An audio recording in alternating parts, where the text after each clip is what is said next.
Hey friends, guess who's going to CrimeCon UK? CrimeCon, the world's #1 true crime event, is coming back to London from Saturday the 10th to Sunday the 12th of June 2023. Get inside the mind of serial killers and psychopaths, learn from leading criminologists, hear from the families and survivors, meet your favorite true crime podcasters, immerse yourself in forensic evidence, and delve deeper into unsolved crimes.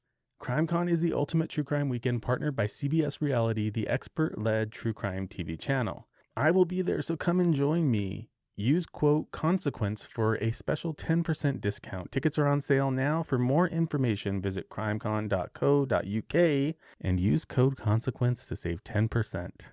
If you love true crime, then you need to go. There's going to be content creators with more than 30 of your favorite podcasters, including me. True crime YouTubers, there'll be a live recording studio with audiences. Join me at CrimeCon UK. Go to crimecon.co.uk and use code consequence to save 10% off on your tickets. I can't wait to see you there.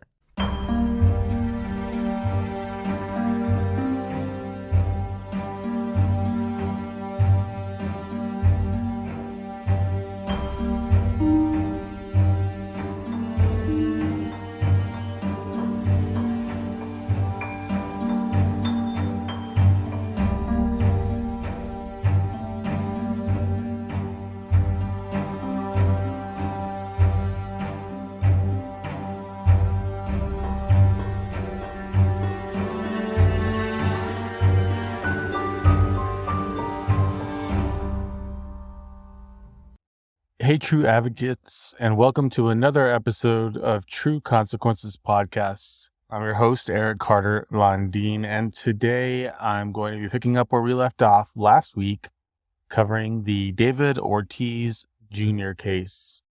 If you remember, David went missing on October 31st of 2010, just a few days after winning a court case to get visitation of his son, almost 1-year-old Joshua. Now, in the beginning of the last episode, I mentioned to you that there was another murder in the Ortiz family, and that was of Liz and David Sr.'s daughter, Nicole. Nicole died after David was killed. The difference here is that Nicole's body was found, and it was obvious that she had died of a gunshot wound. Now, people have tried to claim, and police have tried to claim, that this was a suicide. However, if you listen to the story and you listen to Nicole's family talking about what happened, it just doesn't seem likely that that is what occurred. It does seem very much likely that Nicole died as a result of homicide. David Jr. disappeared Halloween night, 2010. 2 years later, almost to the day, maybe 2 years and a month, Nicole was killed. And Nicole was dating the person that we think is responsible. Yeah. If he didn't kill David Jr., he had something to do with Yeah, because he was one of the last people with David. But if ever there was a family who has been done so dirty by law enforcement, it's the Ortiz family. Yeah. Not only did their son go missing, their daughter was murdered. And that was a clear-cut case of how that could go so wrong. He has the right friends. What I didn't understand is that Chris was on probation when he killed my daughter because they were at a stoplight. Nicole was with, I forget his first name, but his last name's Rivers, and her friend Gina. And Chris had stopped him in the intersection and he broke the window of that guy's car. And he went to court for that. He had killed my daughter. While on probation? Yes, while on probation. And he wasn't supposed to have a firearm. But he did. Was he abusive to her? Yeah, he used to beat her up. He used to choke her. I've seen him choke her. You saw him choke her? I've seen him. They started dating, it was in, I think, late 2009 or early 2010. But they were dating, and Chris used to go over to the house, but I was working graveyard. So my kids, Nicole, David, and Charles, they were home alone when I was at work, but I had my neighbor keep an eye on them. And they were dating and everything, and I saw him, like, I was off that day, And he physically choked her. And I was like, what the hell are you doing? Get your hands off my daughter's neck. And then I'm just playing with her. I'm like, that's not playing. But she was, even Nicole was like, Mom, you're taking it out of context. And I'm like, no, you don't do that. You don't play like that. And then after that, Chris, I know he was only with Nicole because he wanted to know if his name was brought up with Junior, because he had other girlfriends. As a matter of fact, one of the times Nicole told David that she wanted to go to Bill Evans because Chris was going to be out there. And she wanted to stay for us to camp out. And he told her, Mom has to work. So I had went to work, and then when I was off, we went over there. But he had another girl with him. And Nicole and her, they got into it. He got the girl and he body slammed her on the ground. And he got Nicole, he picked her up and he had her by the throat. And I was like, you put my daughter down. I was yelling at him and everything. And his friend Orlando came out of his tent, and his son was in there too. And he rushed Chris. And they started fighting. And I was like, I told Nicole, get in the truck. I said, we're leaving. So because we parked at the campsite, and we got in the truck and we went and told David, let's go, because he had barely put his fishing rod in the lake. And I was like, let's go, we gotta go. And I was telling Nicole, I go, why are you fighting over his stupid ass? I said, I've told you never to fight over a guy. If he really loved her, why would he be with other girls? David was already missing, and Nicole came home.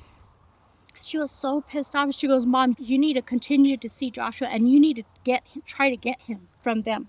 And I was like, what the? Before that, she was dismissing your concerns. Yes, before that, yeah. Something happened to make her think this family was involved. Yes. It was already too late when she got killed. And I had told her, don't be with him. I would always tell her, you don't need to be with him. And I tried, when she was in the delivery room with Damien, I was like, you don't have to be with him, Nicole. I go, you have us with you. We could be here for you. You're doing your schooling and everything. We'll help you until you get on your feet. You don't need Chris. You don't need him. Did she love him? You think? She did love him because she did anything for him. She would do his laundry.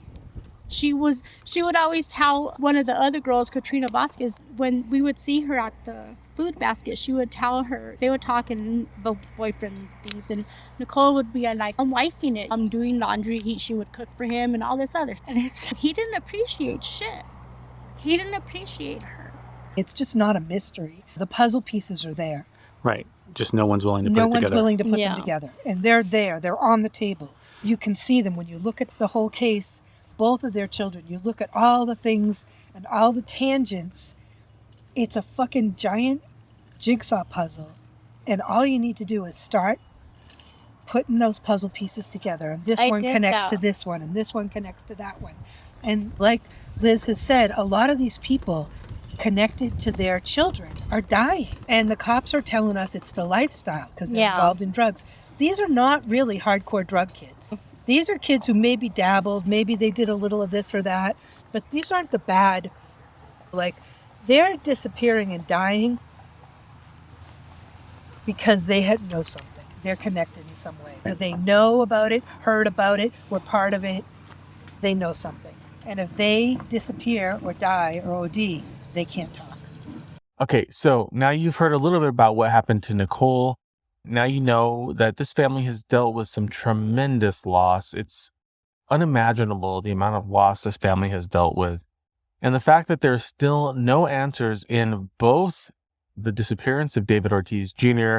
and the murder of Nicole, it's just unimaginable what it must be like for that family. Now, I want to go back into a little bit more on the investigation that occurred after David went missing. I'm going to have Liz and Christine and David Sr. tell you all about that. And I will be back with you to talk about what you can do to help the family of David Ortiz Jr. They were teenagers in love, David and Amy, and he got Amy pregnant. She had a baby, and things at first seemed like they were going to be okay, but they were really hostile towards David. And the only person who didn't want David around was that grandmother. And so Then when they brought it to the police's attention, hey, my son's missing and we think his baby mama's mother might have something to do with it, the cops, like David said, threw him out and said, I'm not investigating it. She worked at the jail. Who do you know when you work at the jail? All the cops, all the criminals. Mm-hmm. And so she probably talked to somebody inside and said, this kid is in my daughter's life and I don't know. We heard that she paid a guy that was in there $5,000 to take out my son. He got out before Halloween. And that Halloween night he disappeared. And come to find out, there was just so much people talking. Because I was in, they wanted me. I was in and out of jail. And people from in jail were telling me she had something to do with it. So it's been hard. And so they haven't even investigated her. They haven't came to find out. She claimed that she was going to put a lawsuit on the police department for harassment. That's why they said they can't interview her or nothing because she's threatening lawsuits. And I've heard that before from the police from other cases where they've said, we brought them in for questioning, but then they threatened to sue us. And recently when we met with Captain Melinda Hobbs at the Silver City Police Department, I asked her specifically, was this woman ever interviewed? And she said yes.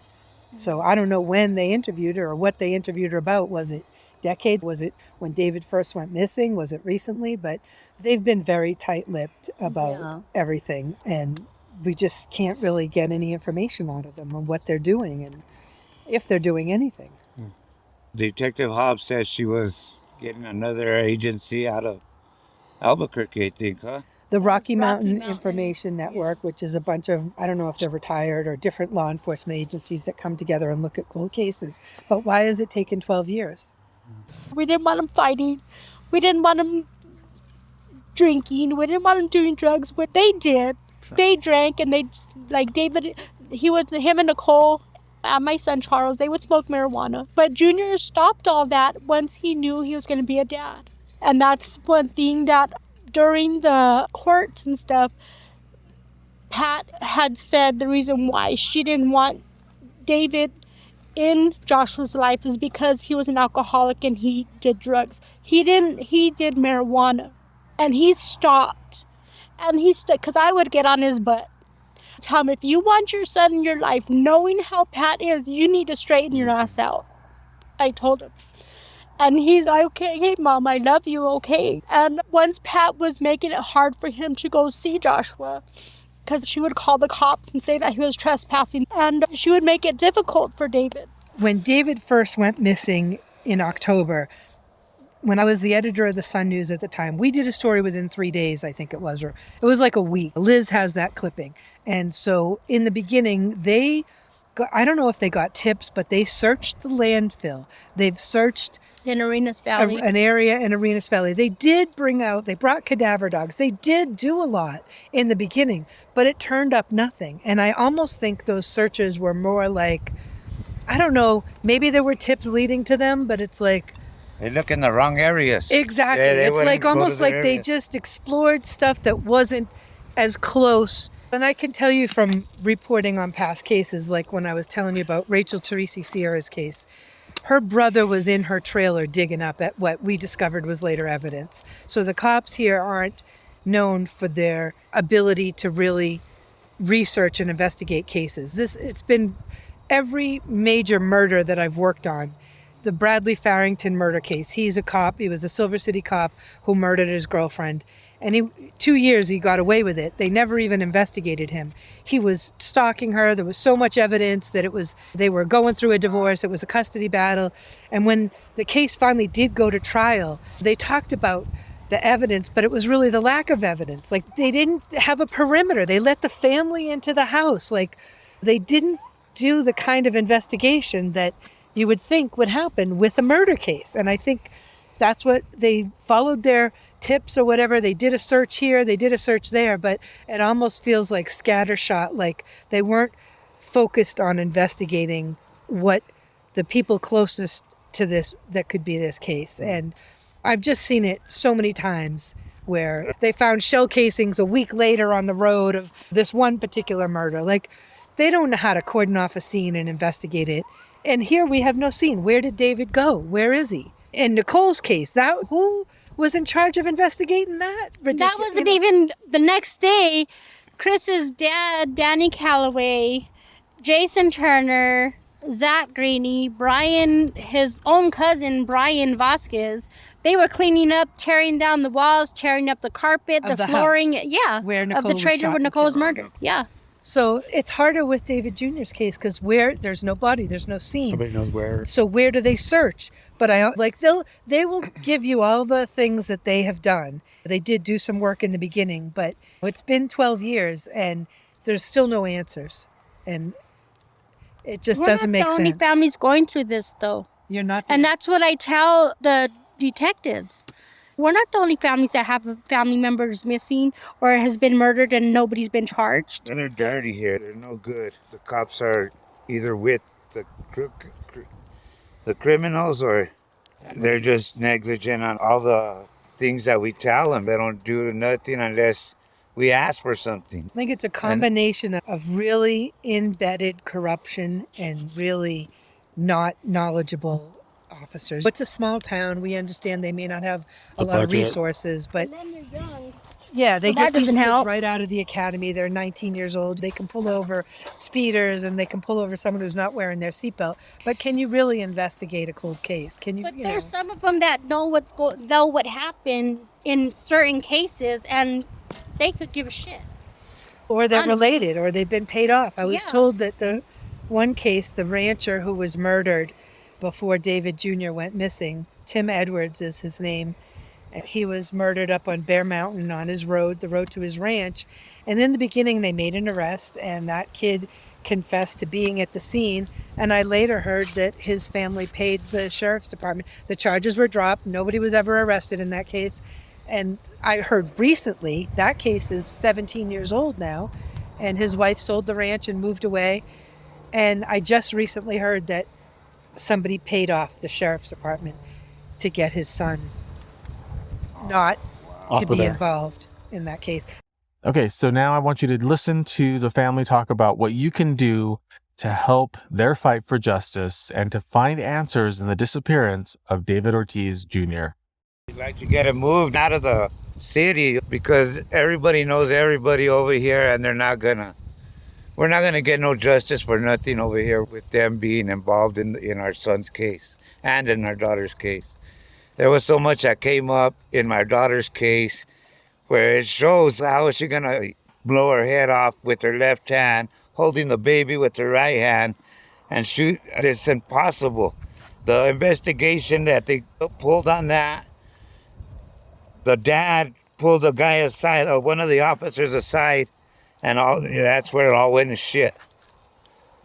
It's not worth having them investigate any of this because we're not going to get nothing. It's a multi-pronged problem. It's not just the police departments. Yeah. Because as we know, the district attorney's office is the one who decides whether charges are going to be filed. Yes. And for the district attorney's office to let Nicole's case go the way it did, that's a crime in itself, and whoever was involved in prosecuting that case should be prosecuted. But it's a multi-pronged problem. It's not just law enforcement. It's people being afraid to talk, people who know something. They live here. They're in this community. They know something. We know that there's people here who know something. Yeah, and that's why the tip line is so important, because then people have that line that is not nowhere in New Mexico, and they could call and they could say, this is what happened. And that's why it's anonymous, and the people can be charged without fear of their life. But it's been so long ago that they don't even give a shit. They say this, they're not even going to find nothing anyway, so why even say anything But now? that's why the cops don't want to invest in it. They say they want to, but they haven't done anything. They haven't called the tip line person or nothing. So what used to be in existence here in Grant County, New Mexico, was Grant County Crime Stoppers. And the Crime Stoppers basically was an organization who raised money, which is what I'm trying to do through Southern New Mexico Unsolved Murders, is raise money to highlight these cases. But Crime Stoppers had a tip line that was associated with the Grant County Regional Dispatch. So they didn't have a separate tip line. People called dispatch. Dispatch is like 5-10 women sitting in a room answering calls. People recognize people's voices. And so that tip line was like, you're supposed to get a number. It's anonymous. Who knows if it was ever even anonymous? Yeah. And so I found this organization called WeTip. They're based in California. They work with law enforcement already. They work with municipalities, school districts, and their goal, they even provide some funding. Usually it's $1,000 to help solve crimes, but they don't focus just on murders or missing persons. And I thought, what better way to get a safe tip line here that's not associated with Grant County, that's not associated with law enforcement. The phone number people will be calling will be in California, and they also have a text form, a text thing, or an internet form. So there were 3 ways that people could supply anonymous tips, and it's in no way related or connected to anything in Grant County. And I thought if we could get that in place, maybe we can get some movement and get some anonymous tips on these cases. But like Liz and David have said, I don't think the cops want that. I don't think Cops murdering people, district attorneys going in for DWI. Yep. It's battery on, it just goes on and on here, and nothing's getting done. How many towns this size have 2 police officers who've murdered their partners and a third one who tried to? How many towns of 10,000 people have 4 or 5 unsolved murders, 2 missing persons cases? Like, it's a small town. It's a small town, and people talk and people know things. This stuff should not be so unsolved for so long. And that's the crime, is so many years have passed, and I think a lot of people in the public forget. They read about it in the paper, and I used to tell people the problem with a newspaper is there's another one tomorrow. And so the next day's news takes place of last week's news, and it's a cycle. And then people years later are like, what? That case is still unsolved? When I first started Southern New Mexico Unsolved Murders, they're like, then they're reminded, like, oh, wow, I remember when that happened. Yeah, guess what? That family's still here. And this stuff's still happening. Another woman went missing in 2020. She's still not been found. Tony Padilla. And it's at some point, like Liz said, there needs to be a complete turnover but it's a very small incestuous pool. And the same judges retire. Then you get the lawyers who were prosecuting or defending these cases. They're now the judges. Cops maybe retire. Say they did wrong, so they're not going to try the case. And then cops retire, but then their brother's a cop. And then it's just too small of a town for this stuff to be really unknown. And that's my goal, is let's get some answers. Share it and donate if they can. So we could get that tip line going, and we could get the bulletin up. Is there a GoFundMe?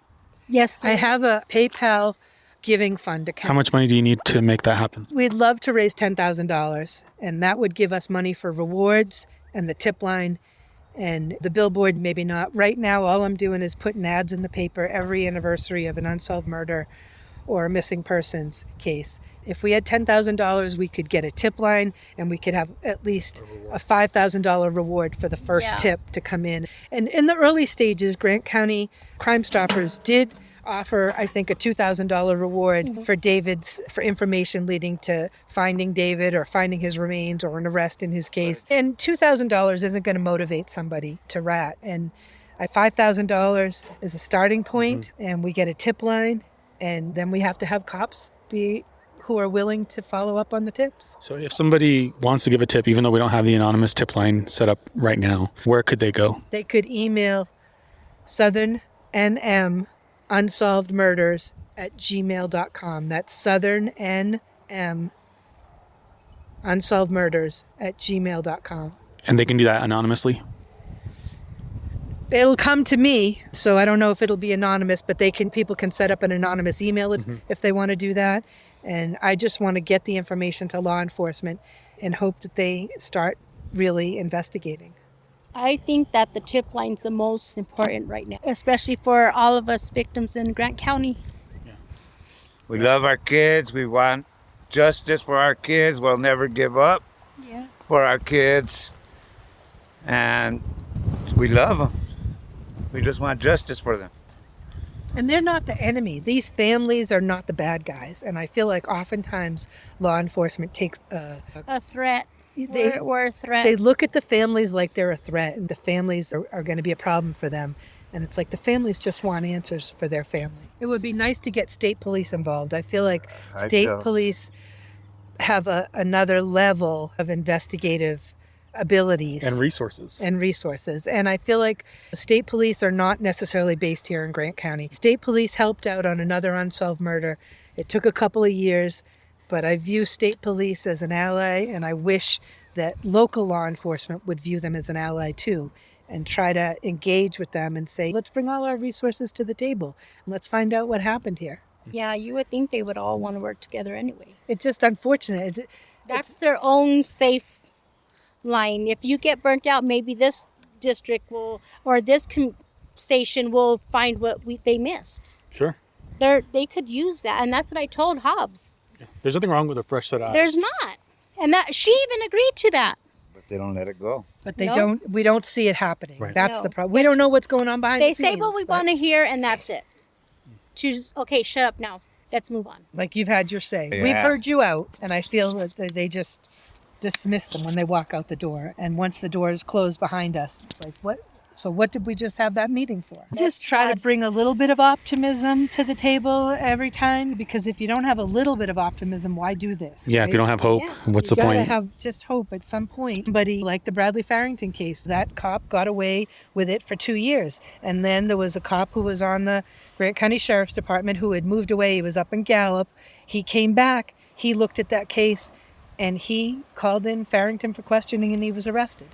And we just need that one good cop Yes. who's willing to just take a chance and Do the right thing. just go beyond what your brothers in blue have said and just push a little harder and come up with an answer. And because the answers are here in this community. They do take an oath to protect and serve. All of them do. Just like how me as a CNA, I have to make sure that my residents are cared for and all their needs are met. That their life is on my plate, and I take it seriously, and they need to do the same with their job. Thanks for listening and stay safe, New Mexico.